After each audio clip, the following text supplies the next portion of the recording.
point for NU. Well, you know what, Noel, singleness is a blessing. Katulad na lang itong Perpetual team dahil blessing sa kanila na nandito na si Sandra De Los Santos para sa larong ito. But let's talk about the Lady Bulldogs right now. After winning in 3 consecutive games, the Lady Bulldogs challenge right now is to prove consistency. Since volleyball is a game of talent, innovation, and teamwork, then the challenge doesn't only go for Ruby De Leon pero sa lahat para sa lahat sa kanila. The challenge question of Coach Edget kanina is how far they can go this conference. Yes, they may have finished 4th in the recently concluded UAAP games, and the answer to that question is how each one of them will deliver game after game. And there are 4 things important for the Lady Bulldogs right now. Yun yung excellent floor defense nila, excellent service receive nila, and they have to make good use of their height advantage in blocking, and lastly, patience. Back to you guys. Well, yung height advantage, hindi issue yan para din sa kupunan ng NU, pero ang dami nga nilang kailangan gawin. They have to prove themselves, itong kupunan ng NU dito. First Final Four appearance in school history, nagawa nila ito nakaraang UAAP season, and now they are undefeated dito sa ating Shakey's B-League. So, unti-unti nagkakaroon na ng pressure yung performance, ang kagalingan nitong lineup na to. Oh, that's right. And you can see naman through the years the improvement of itong NU squad. And ang maganda ngayon sa NU is they opted to get a guest player na hindi lang from NU, no, in Ruby De Leon. So that's, you know, added experience for them. Nakita natin yung huling tira dito ni Myla Pablo. That was off the block. So 9-6 for the Lady Bulldogs. Pero yung presence nga ni Ruby De Leon, as we mentioned before, malaking factor yan para kay Edget Mabayad. Pagdating sa kanilang mga practices, as Jaja Santiago is able to get the block point, kasi natuturuan itong si Ruby De Leon people like Ivy Perez, people like Precious Salibad, kung paano talagang kumanda ang kanilang setting. Ayan, hindi pala si Jaja yung nakadali doon.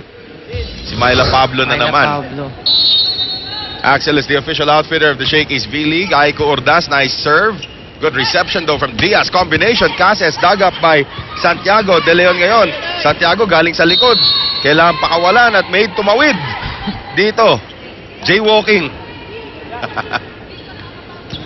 Well, that's a rare error there for Dindin Santiago. Yan. 10-7. Lamang pa rin po ang Lady Bulldogs. Yan na po. Sandra. Very lanky, no? Oo. Parang bigla siyang pumayat talaga eh. Pero doon pa rin yung kanyang serve. Here's De Leon. Binagsak yung bola. Sandra De Los Santos on the cover. Argari now setting up Royce Tubino. Anong magagawa mo kung 6'4 yung nasa harapan mo? Parang Russia yung kalaban. Di ba?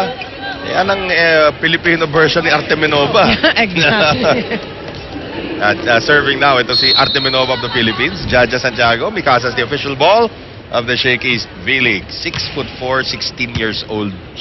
Pero di ba, ilang conferences ago na guest player siya? Ang laki 2 years ago. Ang laki ng improvement from that time and now.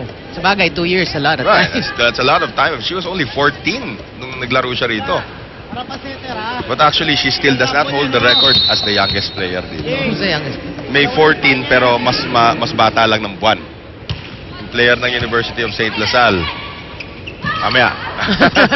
Trivia no? Tubino! Malakas yung kanyang tira. So may kita natin mga magagandang mga pagkakataon para sa Perpetual. May konting gigil lang, napapalakas, napapatira sa labas. 12-8, NU. Pero again, pag nakita mo naman yung lineup ng Perpetual, these are familiar faces na they've been playing together medyo matagal na. Right. Bagong look na lang nila sa libero position with Condada starting. Sans Jack Jonella as Dadang gets another block point. 13-8. Alala mo na kung sino? Hindi. Pati Orenday.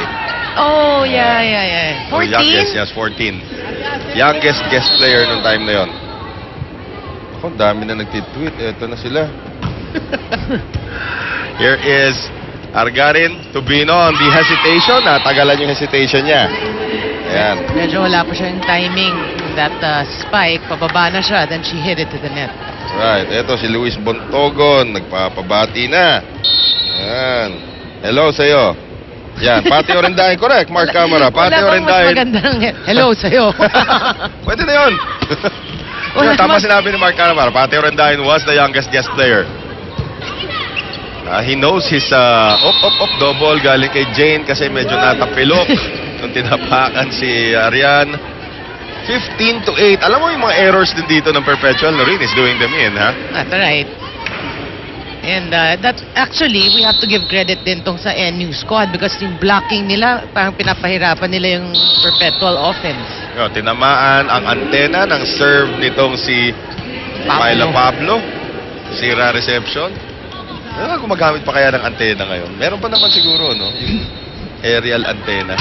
Uy, dati ano yun, status symbol yun. Pag yung bahay mo may antena, ayan, katulad nito si David Santiago, mayaman ka. Ngayon, pag walang antena bahay mo, mas mayaman ka. We'll be back. 7-point lead for NU.